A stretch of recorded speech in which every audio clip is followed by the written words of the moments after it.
Day 255. I don't have a hot take today.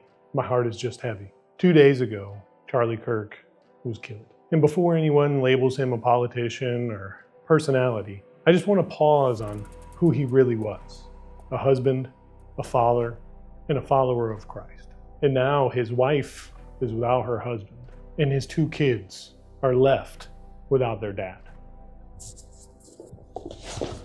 And look, I don't care where you stand politically. The point is, when a man is taken from his family simply because of what he believes, that's no longer politics. That's just evil.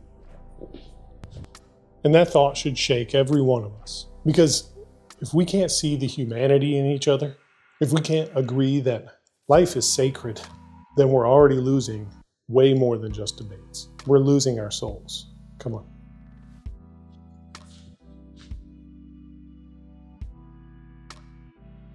Look, none of us are perfect. We say things that others might not agree with.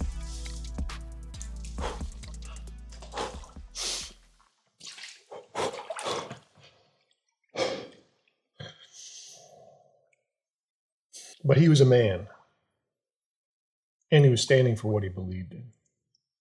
And for that, he was silenced. You see, yesterday was 9/11. As a result of those attacks, I remember how unified our country became. Because evil was knocking at our gates and took the lives of so many innocent people. And here we are again, 24 years later, and another form of evil is at our gates again. Evil doesn't always storm in, and it's not storming in like before, but it creeps in through hate, through division, through the lie that my side matters more than life itself. Hold up.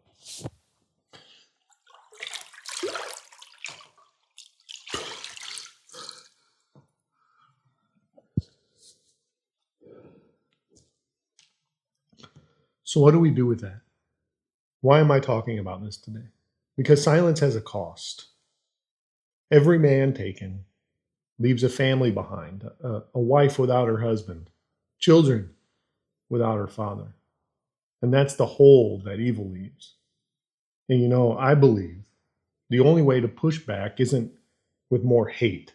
No, not with more division, but with faith, but with truth, with courage, and with love rooted in Jesus Christ. Because the truth is, we do not wrestle against flesh and blood, but against the rulers, the authorities, the powers of this dark world, and the spiritual forces of evil in the heavenly realms. That's the fight we're in, point blank, period. If you're watching this, understand this is not about politics. It's about fatherhood. It's about legacy. When I heard the news, I looked at my 2 boys, and I imagined them growing up without their dad. And my heart broke.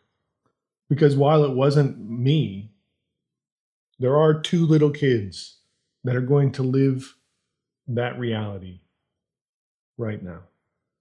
And that's the cost of evil. So here's the question.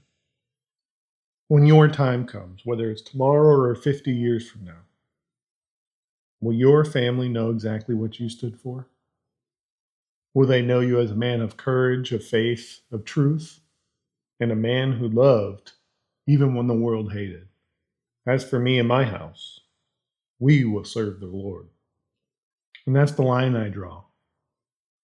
And I'm challenging you to draw yours. Because evil is bold. And the only way to overcome it is for men of God to be both bolder in truth and bolder in love. Forgiving when the world hates and standing when the world bows. With that, day 255 down. Remember, be kind, be great, dial it in, and most importantly, keep on sending it. All right. Today was a little heavy because all of this was on my heart, and I had to say it. But tomorrow, we will be back. I'll catch you all tomorrow.